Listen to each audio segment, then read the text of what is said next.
이연주의 명품 여인과 바닐라 라떼 1장 핫한 명품 여인이란? 4. 명품 여인 나의 올케. 우리 가정에는 날개 없는 천사가 있다. 핏줄로 연결된 가족도 아닌데 늘 천사처럼 시부모를 돌보는 착한 올케. 출국을 앞두고 80이 넘으신 연로하신 부모님이 마음에 걸린다. 연로하신 어머니가 눈물을 글썽이며 말씀하신다. 너 꼭 외국 가서 공부를 해야겠니? 순간 울컥하고 말았다. 80이 넘으신 노모에겐 자식이 멀리 간다는 게 반갑지 않은 소식이다. 나는 무거운 마음과 걱정이 앞섰다. 먼 길 유학을 앞두고 부모님을 걱정하는 내게 올케가 말했다. 내가 딸처럼 잘 돌봐드릴 테니 걱정 말고 다녀오세요. 나는 그 말에 힘입어 가벼운 마음으로 유학길에 올랐다. 그 후 올케는 철저히 약속을 이행했다. 유학생활 도중 가끔 전화통화를 할 때면 교회 어르신들 잘 챙겨드리세요. 어머님 아버님은 제게 맡기고 핏줄로 낳은 자식도 아니건만 지극정성으로 시부모님을 돌봐드린다. 귀국길에 앞서 나는 쇼핑몰에 갔다. 논문을 제출하고 귀국 짐 정리를 하느랴 경황이 없었지만 꼭 한 사람의 선물은 사고 싶었다. 올케에게 무엇을 선물할까? 올케 선물을 지극정성으로 고르는 내게 동행하는 지인들이 의아해한다. 올케를 그렇게 좋아하냐고. 그럼요. 가족은 핏줄로 연결하는 혈연 집단이다. 그런데 남자와 여자가 결혼을 하면 가족이 갑자기 확 늘어난다. 여자에게는 특별히 시집 식구들이라는 새로운 가족이 생긴다. 시집 식구가 싫어서 시금치도 싫어한다는 우스갯말도 생겼다. 그러나 나의 올케는 그렇지 않다. 나는 오빠보다도 올케를 더 좋아한다.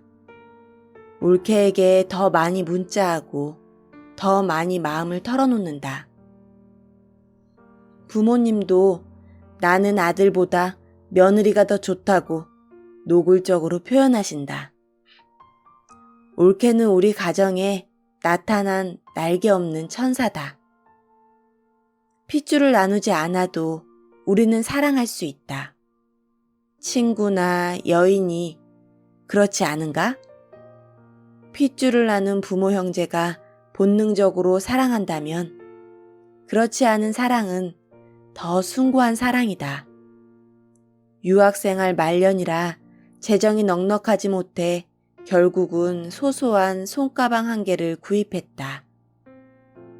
마음 같아선 명품백을 턱 선물하고 싶었는데 올케에게 고마움을 전하기엔 너무나 소소한 선물이다.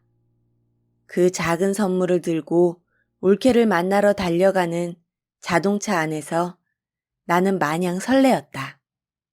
그리고 혼잣말로 이렇게 중얼거렸다. 올케는 이 세상에서 명품 중에 명품 여인이라고. 내 지인 중에 돌아가신 시어머니를 너무도 그리워하는 분이 있다. 어느 날 그분을 통해 시어머니의 이야기를 듣게 되었다. 그 시어머니는 며느리와 함께 목욕탕을 자주 다녔다고 한다. 목욕탕을 갈 때면 사랑하는 며느리의 등을 밀어주시면서 하얀 우유를 몸에 부어주셨다고 한다. 예쁜 피부를 가진 며느리가 되라고. 지극정성으로 며느리를 아껴주시던 시어머니가 친정 엄마보다도 더 그립다고 말하는 그분의 눈에 그리움과 사랑의 눈물이 고인다.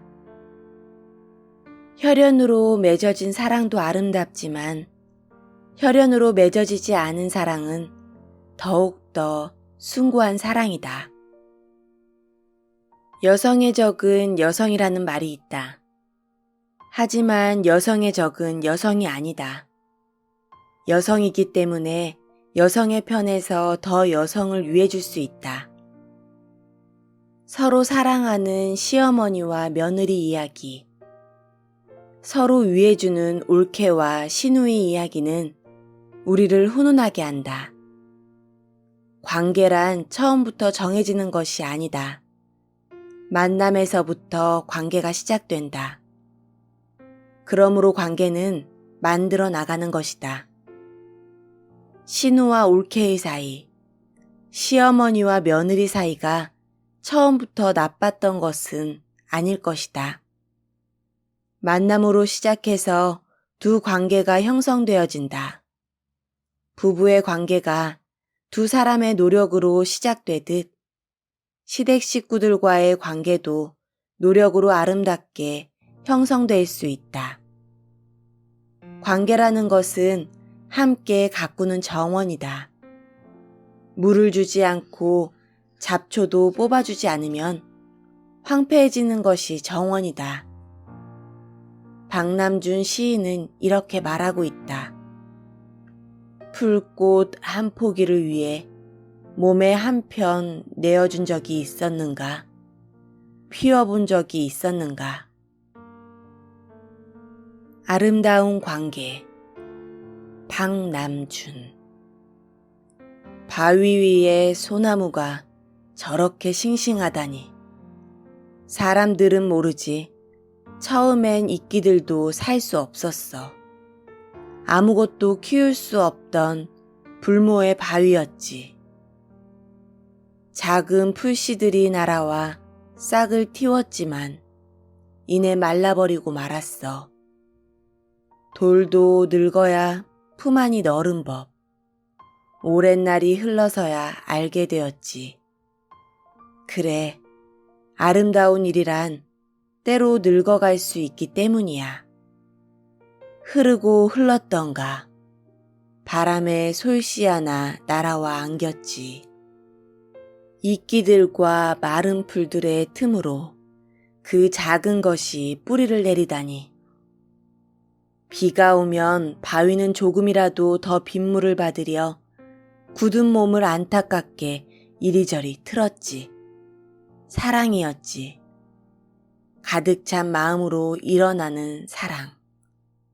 그리하여 소나무는 자라나 푸른 그늘을 들이우고 바람을 타고 굽이치는 강물 소리 흐르게 하고 새들을 불러 모아 노랫소리 들려주고 뒤돌아본다. 산다는 일이 그런 것이라면 삶의 어느 구비에나 풀꽃 한 포기를 위해 몸에 한편 내어준 적 있었는가? 피워본 적 있었는가? 5. 노래하는 선교단. 나는 어렸을 때부터 노래 부르는 것을 좋아했다. 중학교 때 미션스쿨을 다녔는데 노래하는 선교단이라는 동아리에 가입했다. 매주 토요일 오후에 병원을 방문하여 환우들 앞에서 찬양을 부르는 동아리였다. 병원 복도에서 찬양을 부르다가 병실에 들어가서 환우들을 위해 기도를 해드리기도 했다. 어느 날 병동 앞에서 여러 명이 함께 찬양을 부르는데 어느 병실에서 우리들을 초청했다. 우리와 비슷한 남자아이가 병실에 입원해 있었다. 매우 마르고 초췌한 우리 또래의 아이 앞에서 우리는 힘을 다해 찬양을 불렀다. 병명은 알 수 없지만 심각한 병마와 싸우고 있는 듯 보였다.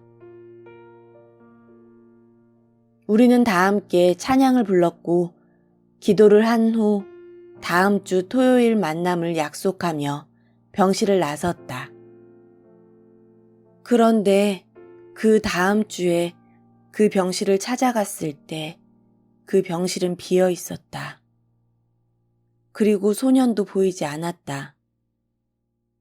지난주 그 소년과의 만남이 이 땅에서의 마지막 만남이었던 것이다. 나는 어린 마음에도 순서 없이 부름을 받아야 하는 인생의 유한함을 다시 한번 묵상했다. 12월 성탄절이 가까운 어느 토요일이었다. 우리는 성탄을 앞두고 더 많은 학생들과 연합하여 병원을 방문했다. 그날은 정신병동을 방문하여 찬양하기로 계획되어 있었다. 정신병동에는 다양한 사람들이 모여 있었다. 여러 명의 학생들이 몇 줄로 서서 찬양을 부르기 시작했다. 성탄을 알리는 찬송가와 그 외 여러 가지 찬양을 불렀다. 그런데 찬양을 부르는 중에 내 눈에서 자꾸만 눈물이 흐르기 시작했다. 주체할 수 없는 눈물이 사정없이 흐르는 거였다. 나는 너무나 창피했고 눈물을 멈추고 싶었는데 눈물이 그치지 않는 것이었다. 미처 닦을 수도 없고 정말 어찌할 바를 모르며 손으로 눈물을 훔칠 수밖에 없었다. 그때 정신과 치료를 받는 내 또래의 한 남자아이가 나를 가리키며 큰 소리로 말했다. 쟤는 왜 우는 거죠?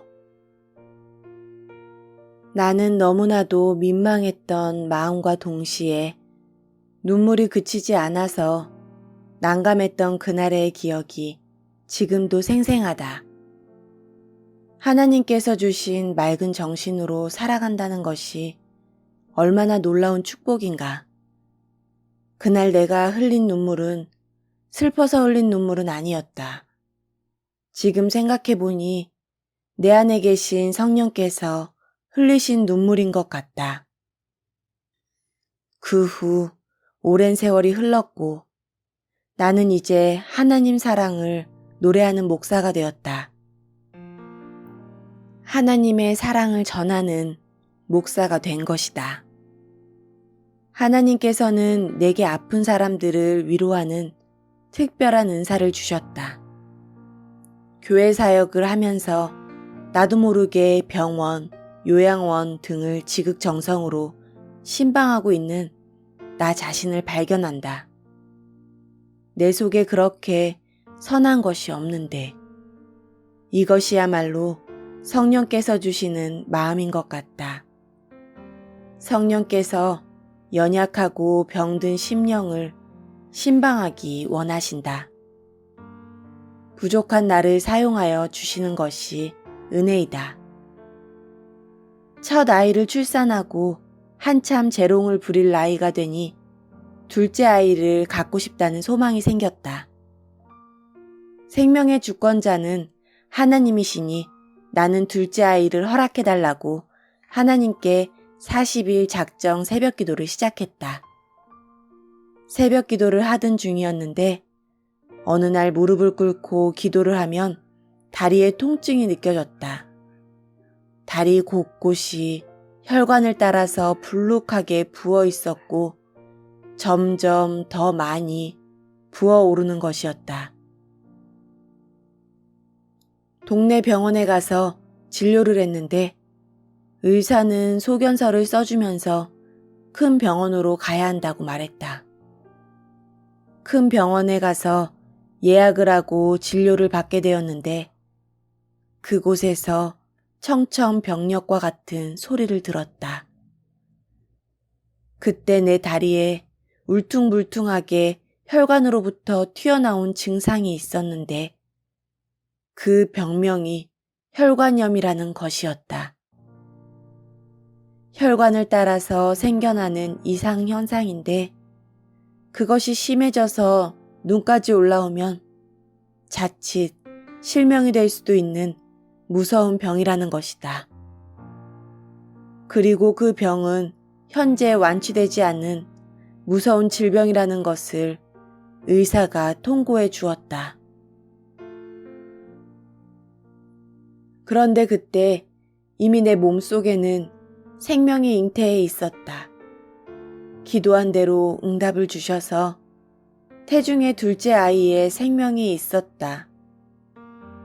이 병을 치료하기 위해서는 여러 가지 검사를 해야 하는데 자칫 태중에 있는 생명에 영향을 미칠 수 있는 위험천만한 상황이었다. 임신 말기가 되어 태아의 몸무게가 늘어나고 산모의 몸무게가 늘어나면 병이 더 심해질 수 있다는 소견이었다. 일단은 다리를 많이 쓰면 안 되니 걸어 다니지 말고 일단 입원부터 하자고 의사가 제안을 했다. 그리고 간호사는 마침 피부과에 빈 병실이 없는 연고로 병실을 알아보느랴 분주했다. 순간 나의 결정이 필요했다. 나는 순간 이 상태로 입원을 해서 태중의 아이에게 이상이 생기기라도 하면 어쩌나 하는 불안감이 뇌리를 스치고 지나갔다. 그래서 나도 모르게 순간 이렇게 말해버렸다. 남편과 일단 통화를 해야 하니 통화를 한 후 입원하러 오겠습니다. 이렇게 말한 후 의사가 써준 소견서를 들고 나는 병원을 뒤로하고 무작정 밖으로 뛰쳐나왔다. 지나가는 택시를 잡아 세우고는 일단 택시를 탔다. 어느 방향으로 가야 하는지 택시기사가 질문을 했는데 순간 나는 울컥하면서 말문이 막혔다. 눈물을 훔쳐내리는 나를 택시기사가 백밀러로 보고는 그냥 출발했다. 조금 시간이 흐른 후에 나는 좀 침착해졌다. 나는 목적지를 말했고 그 목적지는 교회였다. 나는 곧바로 예배당으로 들어갔다. 너무 놀란 마음에 기도도 나오지 않았고 그냥 눈물만 하염없이 흘러내렸다. 순간 나는 이런 생각을 했다. 어차피 큰 질병에 걸렸다면 며칠 후에 입원한다고 뭐 더 큰일이 일어나겠는가? 나는 현재 40일 작전 기도를 하는 중이니까 이 작전 기도를 다 마치고 입원을 하겠노라고. 일단은 하나님께 약속한 기도를 마치고 그 후는 나중에 생각하겠노라고 결심했다. 그리고 집으로 갔다.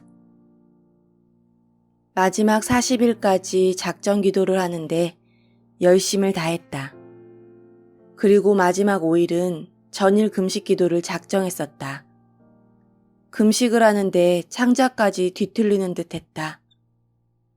태중에 아이가 있었고 입덧을 시작할 쯤이었기 때문에 금식 기도는 죽을 것처럼 힘들었다. 하나님 은혜로 나는 5일 금식 기도와 40일 작전 기도를 끝까지 잘 마칠 수 있었다. 마지막 날 금식을 하고 비몽사몽간에 잠자리에 들었다. 다음 날 아침 눈을 떴을 때 기적이 일어났다. 기적은 특별한 사람에게만 허용되는 은혜인 줄 알았는데 내게도 기적이 일어난 것이다. 나는 너무나도 놀라웠다. 다리에 울퉁불퉁하게 혈관을 타고 부어 있었던 부위들이 정말 거짓말처럼 깨끗해진 것이다. 그전에는 부어있던 다리 때문에 무릎을 꿇을 수가 없을 지경이었는데 흔적도 없이 사라진 것이다. 혈루병으로 앓던 여인이 예수님 옷자락을 만진 다음 혈루의 근원이 마른 것처럼 내 다리의 염증들이 거짓말처럼 사라져버렸다. 여호와 라파 하나님은 기적을 베푸시는 하나님이시다. 그 이후 나는 하나님만을 위해 살기로 결심했다. 생명을 지켜주신 하나님 앞에 무엇을 하지 못하겠는가 하는 마음으로 신앙생활을 해왔다. 그리고 지금 목사가 되었다. 지금도 나는 신도들 병원 신방을 새벽 밤낮을 가리지 않고 열심히 한다. 그 이유는 내가 아팠다가 치료받았기 때문이다. 난데없이 찾아오는 질병을 감당하는 것이 얼마나 힘들고 얼마나 당황스럽고 부담이 되는지를 누구보다도 내가 잘 알기 때문이다. 질병으로 인해 깊은 절망 속에 빠져있던 한 여인이 예수님의 소식을 들었다. 마지막 소망으로 예수님의 옷자락이라도 만지기 원했던 여인이 예수님의 옷자락을 만졌을 때 예수님은 그녀의 심정을 아셨다.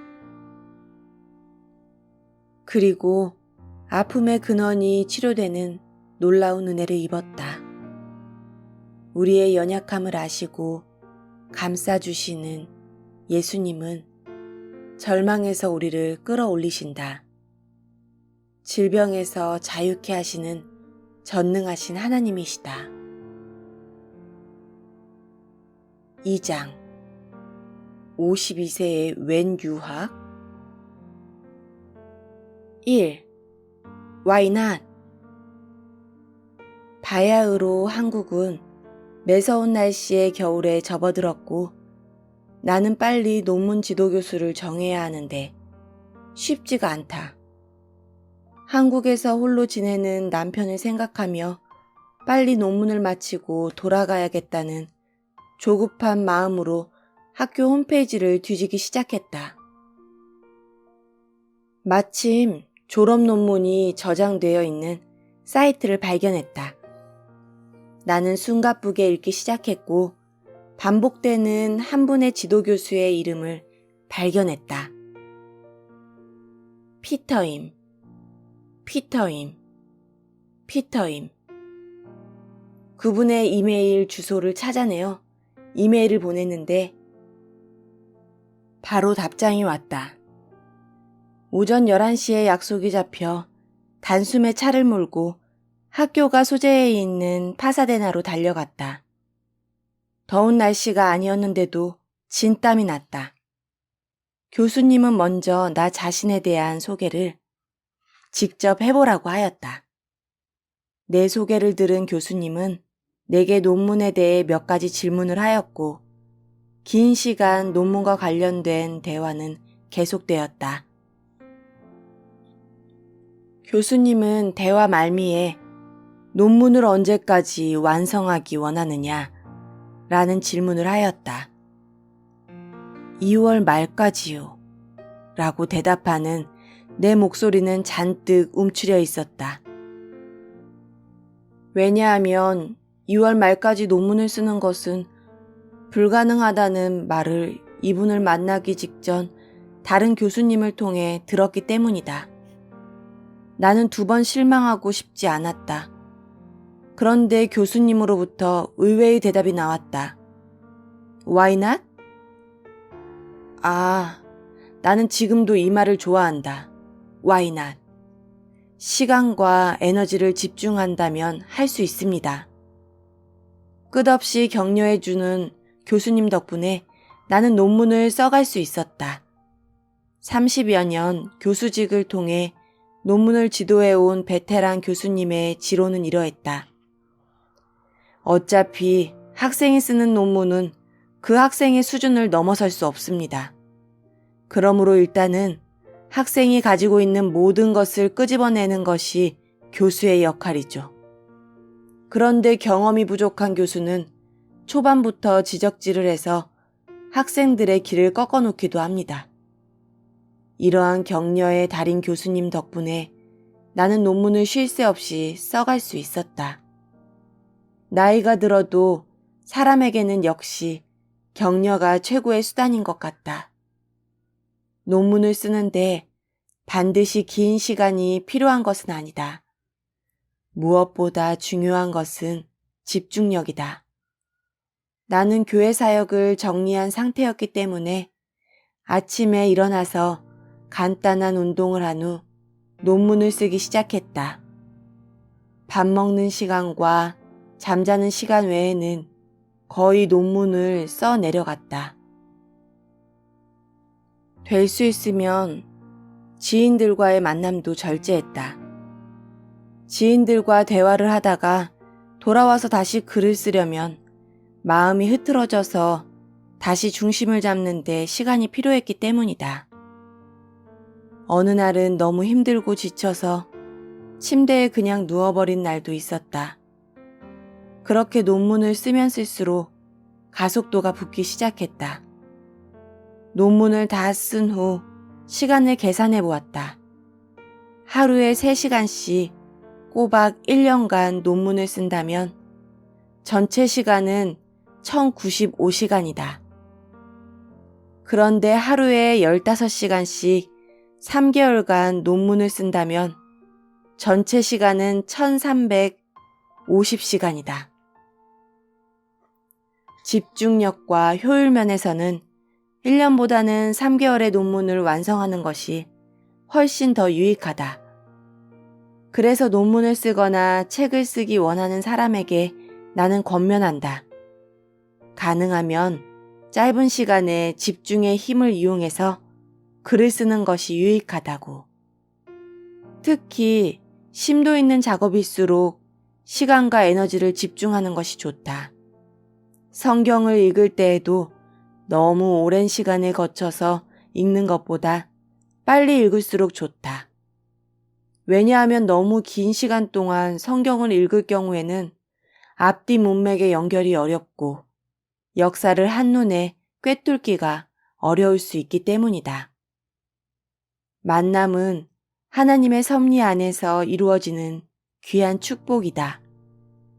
귀한 논문 지도 교수님을 만났기에 나는 논문을 제출해야 할 시간까지 잘 마무리할 수 있었고 그 후 무사히 한국으로 돌아왔다.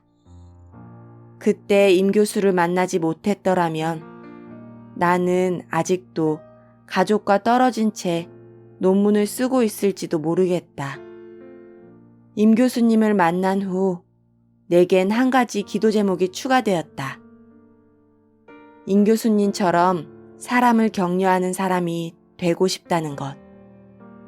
지친 인생길에서 격려가 필요한 사람들의 등을 토닥여주며 그들을 격려하고 일으켜 세우는 사람이 되고 싶다는 소망을 가져본다. 윌리엄 버클레이는 말했다. 인간 최상의 의무 중에 하나는 격려의 의무입니다. 다른 사람의 정열에 찬물을 끼얹기는 쉽습니다. 다른 사람을 절망시키기는 훨씬 쉽습니다. 이 세계는 다른 사람을 좌절시키는 사람들로 가득합니다.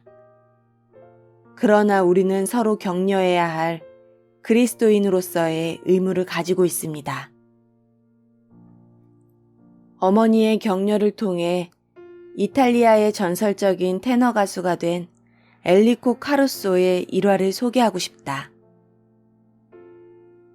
10세쯤 되는 소년이 나폴리의 어느 공장에서 일하고 있었다. 그의 꿈은 성악가가 되는 것이었다. 어렵게 모은 돈으로 그는 레슨을 신청했는데 그의 노래를 듣던 교사는 다음과 같이 말하며 그를 낙담시켰다.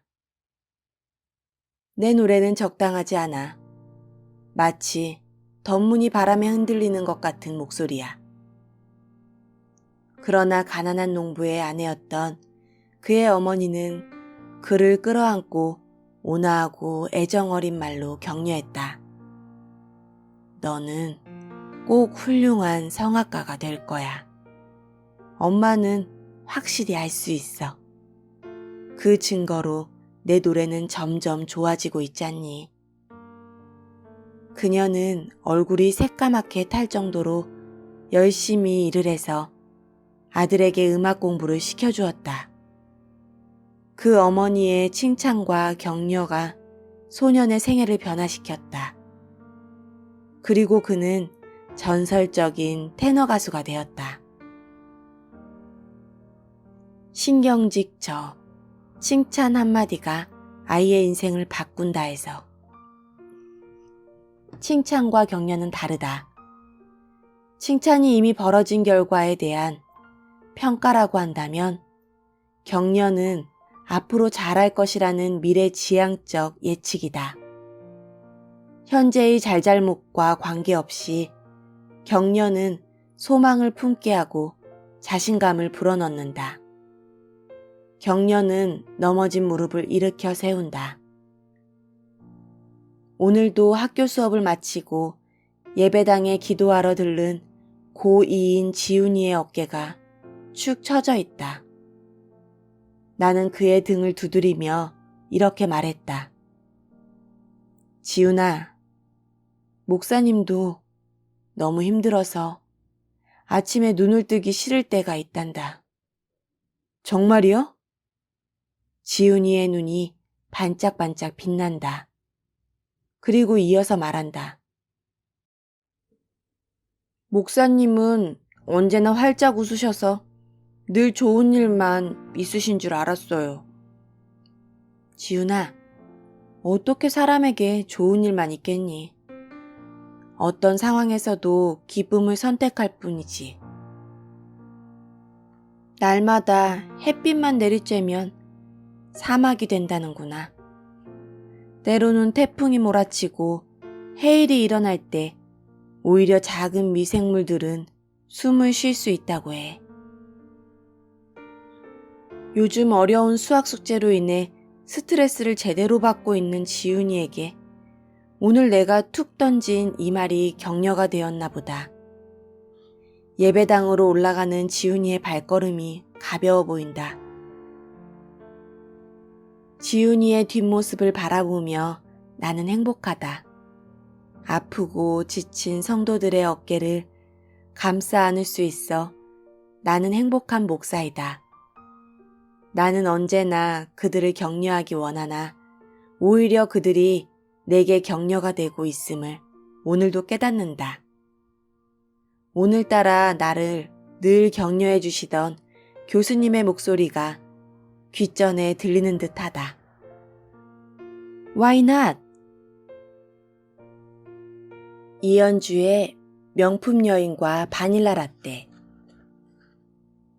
1장 핫한 명품 여인이란?